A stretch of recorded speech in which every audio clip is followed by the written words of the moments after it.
Mara Amorea. Considering the subject matter, it seemed only appropriate that I find some way to do the intro in Elvish, which is surprisingly difficult, considering Tolkien made 3 different versions and not one has words for hello or goodbye. But I digress. Again. Now on to more serious matters. First, I have a favor to ask. I've been avoiding doing the usual YouTube shtick of asking people to like, subscribe, etc., because I know how obnoxious and tedious it is to hear it in every single video on the platform.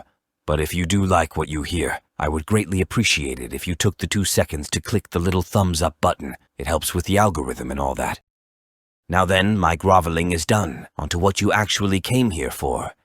You've probably already noticed the arcane sigil I've plastered on your screen. If you haven't, the insultingly simple version of it is, it's the title of the video. To be more polite, it's my own personal layout of the 4 broadest possible categories of fiction, not just fantasy, classified therein by their inbuilt character accounting practices, i.e. by what standards the narrative judges its characters' actions. In brief, they goeth thus wise. First, high or noble fantasy. Characters are judged based on their moral compass. Morally good characters will be rewarded. Evil characters are punished, asserting the predominant sense that good and justice will always win out in the end. Second, low or grimdark fantasy. Characters are judged based on their power.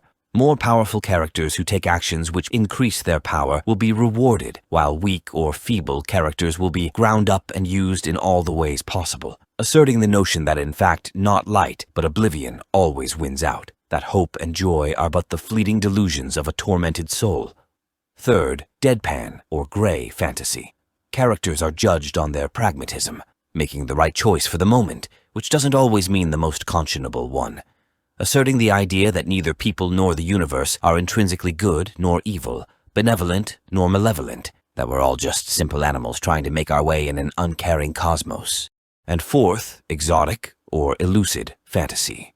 Characters are judged based on whatever arbitrary or novel quirk most delights and amuses the author, be it wit, humor, sensitivity to a particular emotion or emotions in general, being a member of an obscure alien race, having a uniquely strange ability or power, etc., and so on, asserting the idea that life's too short to take seriously, and really it's better if we all just go to hell with sense and logic, and all just do our best to amuse ourselves. The common denominator in all is at the very core of fiction itself, i.e., all fiction exists as an exploratory vector, a conduit by means of which we can relive the past, foresee the future, and scry into realms that do not, cannot, and in some cases should not become real. Now, I'm sure there will be some argument over which of the above 4 is the best or worst, so let me head that off at the pass. In my experience, there are exactly 5 hard and fast rules to writing fiction of any sort. 1. The correct way to do anything is the way that works, and the best way is the way that works most reliably. 2. A story lives and dies on audience investment, and it is physically impossible for a human audience to care about things they don't understand. 3.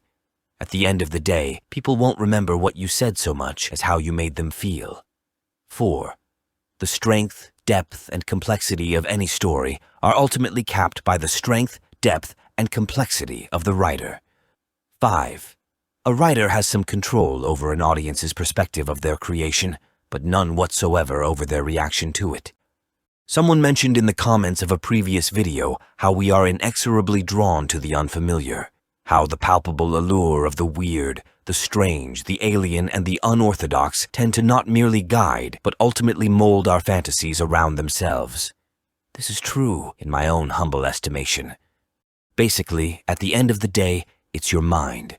Do with it as you see fit, and let none else dictate its content or character, for that is what art is for, freedom, not just of the mind or the heart, but of the soul. Some of you, I know, may balk at my use of such a sentimental term, but that is a whole other subject.